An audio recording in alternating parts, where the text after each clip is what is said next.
अब देखो ये कर्म है जो हमें करने हैं, ठीक है, ये ध्यान रखना आप, आपके लिए सबसे इंपॉर्टेंट है ये, to understand these three things, कि कर्म जो हमारे हैं लाइफ में तीन किस्म के हैं, ठीक है। We are born with this, number one, संचित। संचित हमारे एक्यूमुलेटेड कर्मास हैं ओवर द लाइफ साइकिल, मतलब कितने जन्मों में हमने जब तक रहे हैं तब तक हमने ये कर्म एक्यूमुलेट कर करके हम जन्म लिए जा रहे हैं, ठीक है। जो कुंडली हमने देखी थी ना, वो संचित कर्मा आपके ऑलरेडी डिसाइडेड थे। अगर मैं आपको एक बार आगे चलते फिर बताता हूँ मैं, तो ये भी पता चल जाता है क्या? कैन आई आस्क अ हाँ क्वेश्चन? हाँ बिल्कुल बिल्कुल एब्सोल्युटली। ये ये भी लिव पता चल जाता ये सब भी पता कुछ, चल जाता है क्या कि कितनी बर्थ्स हम ले चुके हैं, how much journey we have made? बिल्कुल पता चल जाता है, बिल्कुल 100%। कुंडली से पता चल जाता है? आप पुराने जन्म में क्या थे वो भी पता चल जाता है, उसके तरीके हैं, लेकिन वो प्रिडिक्टिव ओके, साइड है। लेकिन ओके। अभी मैं आपको एक हिंट दे देता हूँ। हुँ, ये जो कुंडली है जैसे, ठीक है, अमित की कुंडली, ये जो भाव है ये वाला, जहाँ पे मेरा एरो है, हुँ, ये हुँ। ये है हमारे संचित कर्म। Okay sir. ये हमें पैदा करते हैं लाइफ में, मतलब हमने जो बर्थ लिया ना, हमारी सोल यहाँ से एंटर करती है इस जगह से, ठीक है, हुँ, और यहाँ से एग्जिट करती है, ये वाला ट्रायंगल जो है। तो ओके। यू कैन सी, जब एग्जिट पॉइंट पे तीन प्लैनेट्स खड़े हुए हैं और एंट्री पे कोई नहीं है तो लॉजिकली आप सोचना इसको, हम लोग will take it up when the right topic comes, but ये बहुत इंपॉर्टेंट चीजें हैं जो हॉरोस्कोप में हमें देखनी है, कि कहाँ पे कौन खड़ा है, कौन पे कौन नहीं है।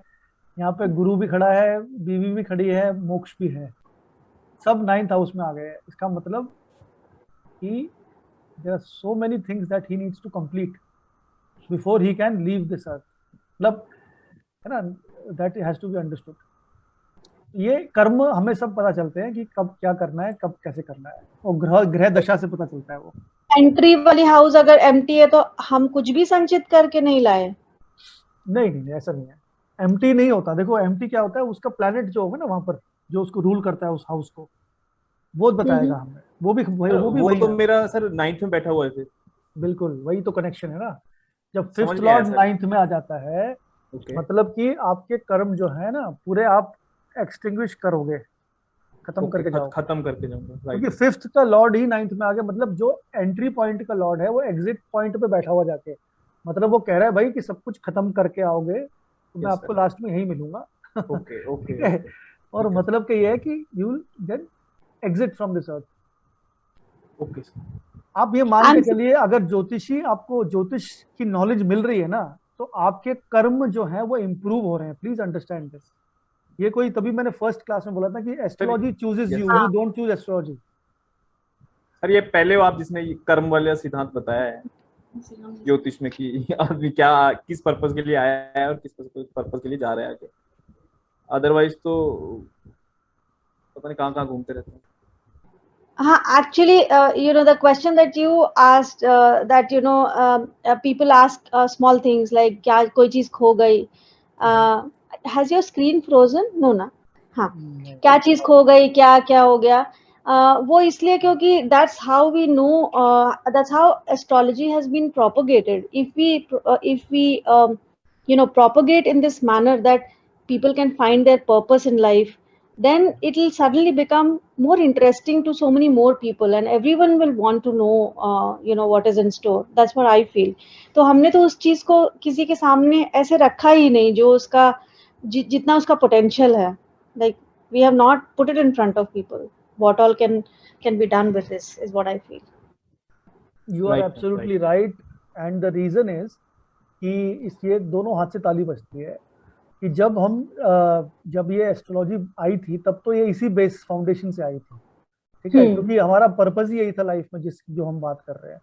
मोक्ष। लेकिन over a period of time the materialistic desire superseded the other goals of life, and people only wanted to know about their victory in the battle, या फिर Hmm. मेरी कितनी ज्यादा किंगडम्स होंगी मेरे पास, मेरी कितनी बीवियां होंगी, कितने बच्चे होंगे, मेरा वंश कैसे चलेगा, and gradually to now today and every small thing under the sun falls under astrology.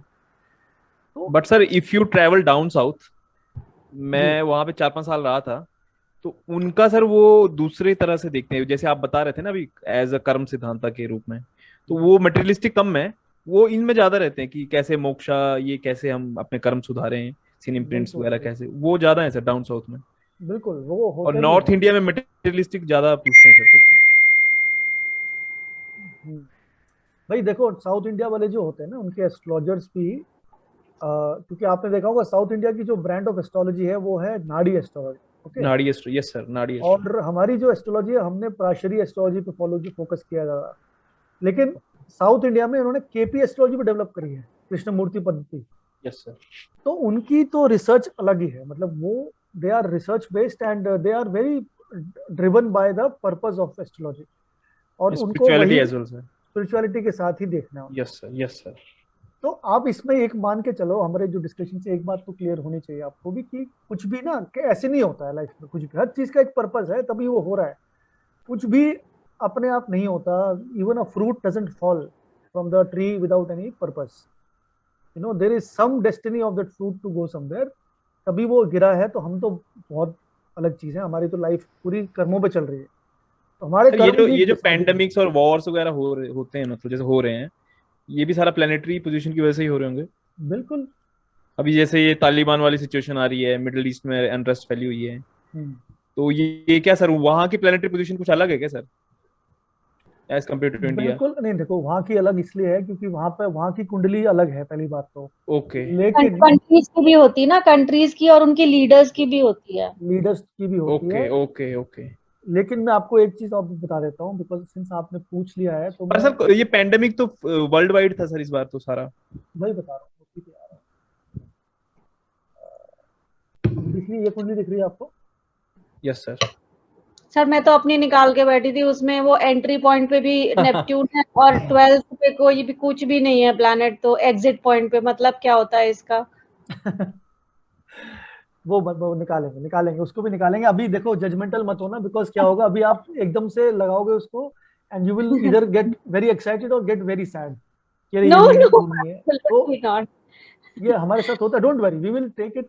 आपके जब तक सारे क्वेश्चन खत्म नहीं होंगे ना, मैं सर मेरे साथ तो होता है सर ऐसा, कोर्स नहीं खत्म करूंगा, बिल्कुल don't worry. No I don't sir the only thing, हाँ ma'am the only yeah no those things do not disturb me at all. These I think I'm very detached in that manner. I've spoken to you so many times about it. जी जी जी जी absolutely.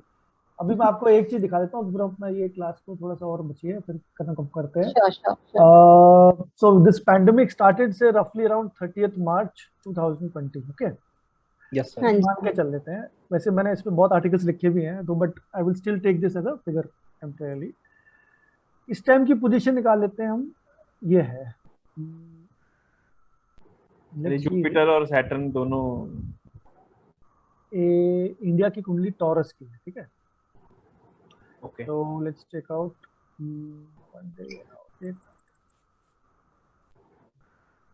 मोटा मोटा ये कुंडली थी, ठीक है, इंडिया की। ओके, और वर्ल्ड की भी मान लो, कुछ भी मान लो, क्योंकि पॉइंट ये है कि देखो ये 3 प्लैनेट्स जब इकट्ठे हुए, Jupiter Saturn Mars, okay sir, ठीक है, ये तीनों ग्रह जो है ना, देखो सैटर्न तो हमारी लाइफ साइकिल है पूरी। Saturn has to be involve in any problem of the world, और जुपिटर देखो अपनी नीच राशि में आ गया है, मतलब कि ऐसे कर्म जो आपके लाइफ में करने रह गए थे पूरी दुनिया के, क्योंकि देखो अब ये दुनिया का चार्ट है, ये हमारा खुद का नहीं है, ये दुनिया का चार्ट है। अगर इसमें जुपिटर कमजोर हो गया, मकर राशि में आ गया, मतलब अपने पहले के पेंडिंग कर्मास जो इंसान ने गलत काम करे हैं ना, उनको पूरे करा के जाएगा इसमें। और जैसे ये आया 30 मार्च को आया था, 30 मार्च के आसपास ही आया था लास्ट ईयर। 24 को लॉकडाउन लग गया था इंडिया में, 24 को लग गया था, लेकिन 30 के आसपास, क्योंकि देखो एग्जैक्ट सेम डे से नहीं होता, लेकिन 24 मार्च को मंगल शनि के साथ आ गया, सैटर्न मार्स साथ में आ गए थे, और जुपिटर ने 6 दिन के बाद एंट्री की थी इस घर में। तो 24 को मार्स की एंट्री हुई थी सर इस हाउस में। बिल्कुल। तो जुपिटर मार्स सैटर्न ने जब इसमें रहे ना, इतना आतंक मचा था उस समय पे पूरे वर्ल्ड में। तो मिलिट्री रूल लग गया था इंडिया में, सारा डंडे लग, पुलिस हर जगह वगैरह लग गया सारी। था, वर्ल्ड वाइड हो गया था तब तक तो, है ना, यस पूरे सर। वर्ल्ड में फैल चुका था। एंड उस टाइम पे मैंने ये भी प्रेडिक्शन दी थी कि ऑयल मार्केट क्रैश होगा, मतलब ये मैंने जनवरी में दी थी और ये हुआ था जाके मार्च में जाके, यानी ओके टोटली क्रैश, $6 पर बैरल आ गया था। और उस टाइम, उससे पहले 70-80 रुपीज पर बैरल था। तो तो ऑयल का किसके साथ रिलेशन था सर, सैटर्न के साथ? ऑयल का रिलेशन होता है, देखो वो भी हम आगे बात करेंगे। शनि अपने आप में क्रूड ऑयल होता है, ठीक है। शनि जो है ना, वो जमीन से निकली हुई चीजें होती हैं, जितनी भी कमोडिटीज अर्थ के नीचे से निकलती हैं, ओके वो शनि होता है। और जब ये इस राशि को एस्पेक्ट करता है, कर्क को, क्योंकि कर्क वाटरी साइन होता है ना, okay sir.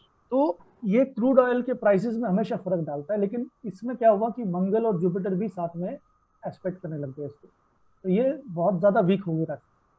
And that's why the production of crude oil actually, not the production actually, the supply was totally cut down. तो ये कुछ रीजंस थे, और भी थे 40, मतलब मैंने तो बहुत सारा लिखा था इस पे, तो बहुत सारे कॉम्बिनेशन, 20-25 कॉम्बिनेशन थे इसमें, बट मेजोरिटी कॉम्बिनेशन, ये सबसे पहला कॉम्बिनेशन सैटर्न से ही बना था। सर तो जो मतलब जिन बच्चों की बर्थ हुई होगी इस टाइम पे, तो उनको क्या प्रॉब्लम्स आएंगी सर? भाई उनकी प्रॉब्लम्स इंडिविजुअल हॉरोस्कोप को हम अलग तरीके से रीड करते हैं। सर जुपिटर जैसे काफी वीक था उस टाइम पे, हाँ, जुपिटर तो वो वीक तो था ना। वीक ही रहेगा सर उनके हॉरोस्कोप में। हाँ हाँ, जुपिटर तो वीक रहेगा, वो तो प्रॉब्लम फिर करेगा ना, वो तो प्रॉब्लम क्रिएट हुई है। डाइजेशन वगैरह रिलेटेड? डाइजेशन से रिलेटेड नहीं, डाइजेशन तो है ही है, लेकिन जुपिटर कमजोर होने का मतलब ये है कि आपकी वैल्यूज जो है ना लाइफ में, वो कहीं ना कहीं कॉम्प्रोमाइज्ड है। Okay sir. मतलब आप कुछ भी कर देंगे कभी भी, you don't care about things, ठीक है यार ओके सर। चलने दो। तभी तो ये प्रॉब्लम हुई ना, हाइजीन की प्रॉब्लम क्यों इकट्ठी हो गई। हमने कभी ओके इंपॉर्टेंस नहीं दी किसी चीज को, भाई चलने दो यार, जो चल रहा है ये भी नहीं, ले लो अर्थ से, वो भी ले लो। हैबिट्स गलत फॉर्म हो गई थी, okay. And all of this has now started haunting us. Yes sir. ये मुझे ना बिल्कुल समझ में नहीं आ रहा है कि ये वीक हो गया, वो ये हो मैम ये तो सॉरी कोई मैम, बात नहीं, ये ना कोई आगे बात नहीं, वो थोड़ा काफी इजी है मैम, आगे समझ आ जाएगा आपको, बहुत एडवांस। बहुत। जुपिटर, ये इस हाउस को, उस हाउस को, ये सब मुझे कुछ समझ में नहीं आ आपको बिल्कुल समझ में आएगा, डोंट वरी, पूरा समझाऊंगा मैं अच्छे से। अभी तो रहा। हम बिल्कुल एक बहुत लेवल आगे चले गए। सर तो अभी संचित को हम कैसे ठीक करेंगे सर, अपने कर्मों संचित वालों को? संचित कर्म जो है ना, ये संचित कहाँ से ठीक होगा, वो तो पुल है ना। ये नहीं तो आगे जाके मतलब उनको इम्प्रूव करके मरना है हमने मतलब। सुनो सुनो, एक सेकंड, देखो पहले एक एक करके चलो। मोक्ष की तरफ जाना है, सॉरी। कर्मा कर्मा। हाँ, देखो अभी संचित में तो आपने इकट्ठा किया हुआ है ओवर लीनिएज, है ना, yes sir. Generations. Yes sir. तो ये तो आप चेंज नहीं कर सकते, इसी की वजह से आपका बर्थ हुआ है इंडिया के अंदर, हमीरपुर में, यस और sir. In a particular family, in a particular lifestyle, ठीक यस है। सर। तो यस सर। आपके कर्मों के हिसाब से आप पैदा हुए हो यहाँ पे, ठीक है। इस पे कोई कंट्रोल नहीं है आपका, ये आप पहले करके आए हो सारे कर्म, है ना, ऑलरेडी परफॉर्म्ड। ठीक है सर। अब इस जन्म में इसका भुगतान करने आए हो आप, you have to reap okay. The fruits. आप कुछ नहीं कर सकते, ये आपकी डेस्टिनी बन के आ गई। 9th हाउस में 3 प्लैनेट्स हैं, मतलब कि डेस्टिनी से बहुत ले दे के काम करना पड़ेगा आपको भी। ठीक है सर। डेस्टिनी ने आपको अभी बहुत झटके देने हैं, ठीक है सर। तो उसकी कर्म कैसे करेक्ट करेंगे वो देखते हैं। संचित कर्म तो हो गए आपके पास्ट के, ठीक है, और ठीक है ये सर। हो गए प्रारब्ध।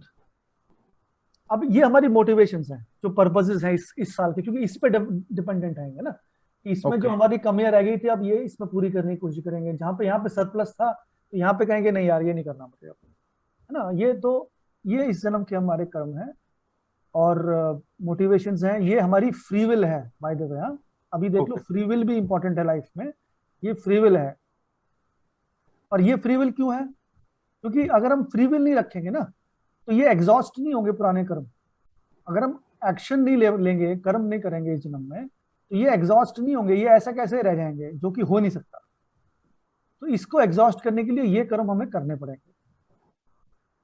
अब इसका रिजल्ट हमारे हाथ में नहीं है, हाँ? अच्छा बुरा वो कुछ भी हाथ में नहीं है, वो हम ग्रह से देखेंगे कि कब अच्छा रिजल्ट आएगा, कब बुरा आएगा। लेकिन ये हमें करने ही पड़ेंगे, और आप खुद नहीं करोगे तो आपकी किस्मत आपको वहां बार बार ले जाएगी और करवा देगी। तभी हम कहते हैं ना कि जब एस्ट्रोलॉजर के पास कोई आता है, तो हम उनको ऑटोमेटिकली उस साइड भेजते हैं कि वो करके आओ जाके जरा। ओके तो सर। इंसान कहता है अरे नहीं मेरे को अच्छा लगता, और कुछ रेमेडी दे दो। तो तो कहेंगे भाई रेमेडी तो दे दें, लेकिन जो जहाँ पे लिखा है कि आपको उस जगह से कुछ लेना देना है, तो उस जगह जाके एक बार हाथ लगा के आ जाओ। I will give you an example. मेरी एक हैड ए क्लाइंट, तो उनकी कुंडली के अंदर जो कॉम्बिनेशन चल रहे थे, अर्चना आप भी एक बार सुनना ध्यान से। हाँ जी। उनके कॉम्बिनेशन ये चल रहे थे कि उनके वहां पर जेल जाने के कॉम्बिनेशन आ रहे थे हॉरोस्कोप, वाओ। जबकि उनका कोई जेल जाने से मतलब ही नहीं था। She was academician. तो मैंने उनको ये एडवाइस किया कि मैंने कहा देखो बहुत लीगल मैटर्स, मतलब लीगल मैटर्स नहीं, मैंने पुलिस के साथ कनेक्शन दिख रहा है आपका आने वाले टाइम के अंदर। पहले तो वो मानी नहीं, तो उन्होंने कहा अच्छा ठीक है चलो मैं देख लूंगी ये वो। Then after I think 1 month और so she came to me. First she said कि मेरा एक कोई चीज चोरी हो गई, गाड़ी की, मैं सामान भी उठा के ले गया, मैंने उसके FIR करवा दी आज, ठीक है। तो देन शी सेड कि मुझे आपका ध्यान आया कि आपने कहा था कि कुछ पुलिस से कनेक्शन बनने वाला है। तो देन आई टोल्ड हर, मैंने देखो मैंने आपको एक चीज बताई थी पहले भी, जब मैंने कहा आप खुद जाओ पुलिस स्टेशन अपने आप ही, ठीक है, और जाके वहां पे बस या तो नॉर्मल देख के राउंड मार के आ जाओ, या वहां पे बैठ के पानी पी लो, या कोई फ्रेंड है पुलिस वाला तो उससे मिल के आ जाओ। ऐसा भी कुछ भी कर लो इनमें से कुछ, because otherwise this karma has to happen somehow. वो हुआ गलत तरीके से, और उसके बाद फिर वो काफी लाठीचार्ज भी हुआ उनके कैंपस में कुछ इश्यूज की वजह से। Actually she was in JNU। तो JNU की तो हालत आपको पता है, लास्ट ईयर क्या हालत हुई। वो सारे वहां पे ना शीशे तोड़ दिए घर के उनके, सब कुछ हो गया, फिर वो पुलिस भी आ गई, बहुत कुछ काम हो गया उनका फिर। लेकिन शी वाज स्टन्ड कि ये कैसे हो गया, मतलब इतना कुछ कैसे दिख जाता है। मैंने कहा भाई दिख जाता है तभी तो बताते हैं। सर तभी ये पॉलिटिशियंस वगैरह जेल में जाते रहते हैं लड्डू बांटने कभी कुछ। पहले ही घुमाते हैं। Quite possible। पहले ही घुमाते हैं। देखो कुछ तो हमारे वॉलंटरी कर्म होते हैं, फ्री विल, और कुछ डेस्टिनी होती है। फ्री विल वाले ये होते हैं कि बता दिया तो खुद चले जाओ घूमने के लिए, तब तो बच जाएंगे। पॉजिटिव नोट पे चले जाओ। पॉजिटिव नोट पे चले जाओ। यस सर ठीक है सर। तो नहीं तो फिर जाओगे, ग्रह लेके जाएगा ना तो फिर पूरा निचोड़ के बाहर निकालेगा फिर वहां से। Okay sir. तो वो हमें देखना है। और तीसरे कर्म जो है ये हमारे आगामी है, जो हम फ्यूचर में करेंगे अगर हमें करने पड़े तो, है ना, ये है। तो इन तीनों का कनेक्शन आपस में पूरा स्ट्रांग है। ये आगामी भी पता चल जाते हैं कि आगे भी और करना बाकी है कर्म। हाँ, क्योंकि वो कैसे होगा कि जब ये कर्म आप करने शुरू करोगे ना, तो हम सपोज करो हम देख रहे हैं कि आपकी कुंडली में किसी ग्रह की दशा चल रही है, तो वो ग्रह की दशा क्यों चल रही है उस समय पे, क्योंकि उसको ये कर्म कराने हैं। सपोज आपकी केतु की दशा चल रही है ना अर्चना जी, केतु की दशा आने का मतलब अब आपके कर्म जो है जीवन में, your actions will be decided by Ketu, which is towards spiritual moksha, detachment, towards any kind of something to do with other worldliness. तो वो कनेक्शंस जो आपके होंगे वो अब केतु उस डायरेक्शन में लेके जाएगा। प्लैनेट्स का रोल यही होता है हमारी लाइफ में, दशाओं का, कि अब उस दशा उस डायरेक्शन में लेके जाओ। क्योंकि दशा क्या होती है, दशा इज योर स्टेटस, दशा डिसाइड्स आवर दिशा कि किस दिशा में जाएंगे। तो ये सब काम ग्रह करवाते हैं, लेकिन ये डिस्टाइंड ऐसे ही होते हैं। ये कर्मों की साइकिल हमें पूरी करनी है।